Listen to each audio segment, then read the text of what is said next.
vai sofrer, porque eu conheço pessoas que têm sofrido por isso, e muito, muito, muito. Isso ficou claro? É o que aconteceu aqui com o povo de Neemias. Imagina, eles formaram famílias e quando chega no dia do concerto, manda elas tudo embora. E aí? E os filhos também foram, né? E algo mais profundo aí, quando você faz isso, e se você começa a adorar deuses com letra minúscula, isso é adultério. Adultério espiritual. Adultério. Então, olha, não faça isso, porque senão seus filhos, suas filhas, vão estar se prostituindo. E correndo aqui nesse tópico, é isso que vai estar abordando aqui, ó, a dolorosa separação, já vou estar falando, porque depois tem problema. E aí? Tem filhos, família está instituída e depois? A situação ficou complicada. Então eu costumo dizer assim, é melhor prevenir do que remediar. Uma coisa é fazer sem saber, outra coisa é fazer saber. Então o que Deus ensina? Não. Deus prepara uma pessoa. Deus prepara uma pessoa. Amém? É melhor obedecer do que sacrificar. Do que sacrificar. Porque é um sacrifício muito grande você ter que mandar uma pessoa que você ama, Meu Deus, com filhos. É um sacrifício que... Meu Deus. Olha, e aqui eu vou ler aqui a parte final do tópico 3. Vamos ler o tópico 3 todo. Você poderia ler, Marta, por favor? O julgo desigual. Não são poucos os que atualmente namoram e até se casam com pessoas alheias à verdadeira fé cristã, contrariando assim a admoestação bíblica. Não vos prendais a um julgo desigual com os infiéis, porque sociedade tem a justiça com a injustiça. Não vos prendais a um julgo desigual com os infiéis, porque que sociedade tem justiça com a injustiça? E que comunhão tem a luz com as trevas? Jovens, cuidado, é melhor obedecer agora do que sofrer mais tarde. Espere no Senhor, obedeça aos seus pais e consulte o seu pastor. Amém.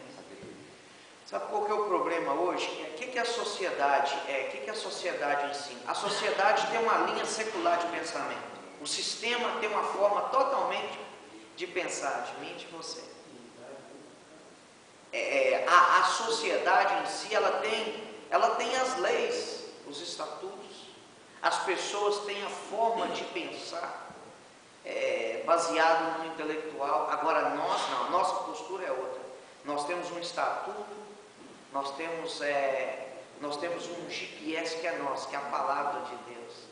Então eu não ando na mesma linha que o mundo anda.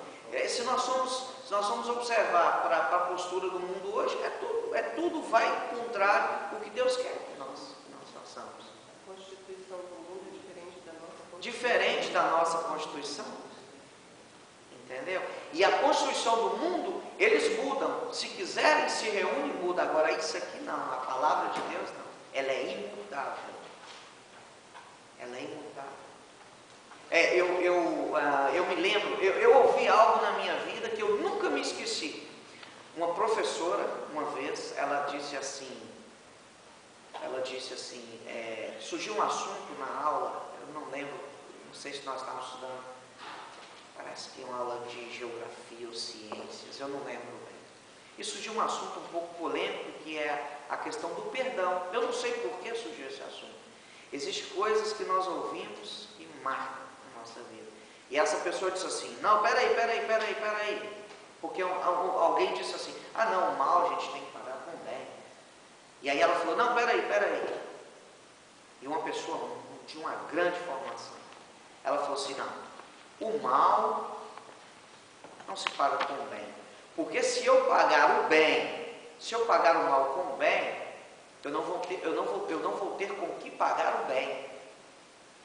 Eu pago o bem com o bem e o mal com o mal. Ela falou, eu não posso inverter valores, porque se eu pago o bem com o mal, quem me fizer o bem, eu não tenho bem para pagar.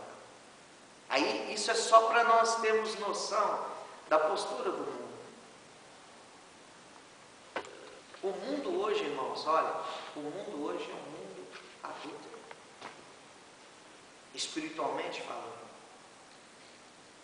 O mundo, ele ensina e prega tudo que não está alinhado com a palavra de Deus. E agora, olha o que fala aqui no finalzinho. Jovem, cuidado, é melhor obedecer agora do que sofrer mais tarde. Espere no Senhor, obedeça os seus pais e consulte o seu pastor. Que lindo isso. Eu costumo dizer que é maravilhoso quando um filho é obediente a seus pais e não quebra esse princípio de obediência aos pais. E quando você aprende a ser submisso aos seus pais na sua casa, automaticamente na igreja vai ser a mesma coisa. Porque o princípio começa em casa, a igreja começa em casa. E se o pai tem essa postura de trabalhar com os filhos nessa área, nessas questões, glória a Deus. Agora, o problema é que nós, às vezes, nós queremos ser muito absolutos. Eu já decidi, e não pergunta para ninguém. Não pergunta para Jesus, não pergunta para o pastor. E Deus coloca líderes ao nosso lado. Pessoas que são preparadas, pessoas que Deus chama para trabalhar conosco. E não é nada... Isso é muito importante para a nossa vida espiritual. Conversar com o nosso pastor, com a nossa liderança. Olha, pastor, o que o senhor pensa disso? E eu tenho certeza que Deus vai estar orientando os nossos pastores, vai estar trabalhando conosco, está nos orientando. Agora, se eu não tenho humildade suficiente para me submeter a isso, a perguntar para o meu pastor o que ele pensa a respeito de determinada situação, imagina com Jesus, se meu pastor, estou vendo ele, estou todo o tempo com ele, se eu não sou submisso ao meu pastor, vou ser submisso a Jesus? Porque nós aprendemos aqui na escola bíblica, que o pastor Sérgio ensinou, o relacionamento ele tem que ser na horizontal e na vertical.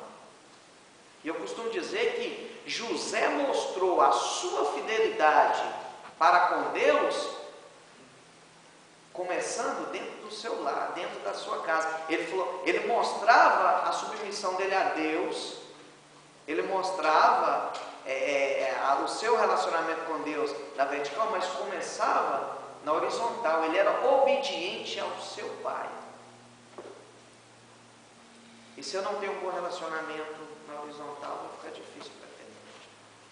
Então, o que a lição nos ensina? Converse com o seu pastor, obedeça os seus pais, porque depois o negócio vai ficar complicado. E eu ouso a dizer algo mais. Irmãos, isso é sério. Eu tô me baseando em alguns casos que eu vi. Você vê muitos casos de pessoas crentes que se casaram com não crentes e se desviaram. Mais do que os que conseguiram alcançar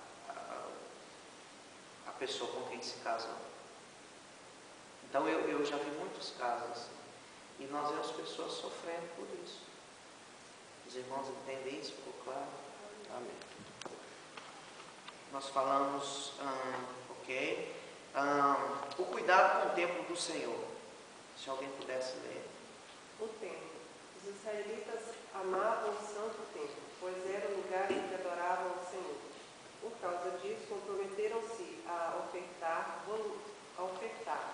voluntária e regularmente os dízimos da terra para a manutenção do culto divino. Neemias 10, 32 e 38. Para os israelitas, servir a Deus naquele santuário era um ato de indizível ventura. Infelizmente, muitos já não sentem a alegria de estar na casa de Deus. A Bíblia, porém, exorta-nos a que não deixemos a nossa congregação como é costume de alguns. Hebreus 10, 25. Você não se lembra do que disse o salmista enquanto se encaminhava ao santuário divino? Alegrei-me quando me disseram, vamos à casa do Senhor. Salmo 122, 1. Amém, glória a Deus. Olha, as pessoas tinham gozo em estar na casa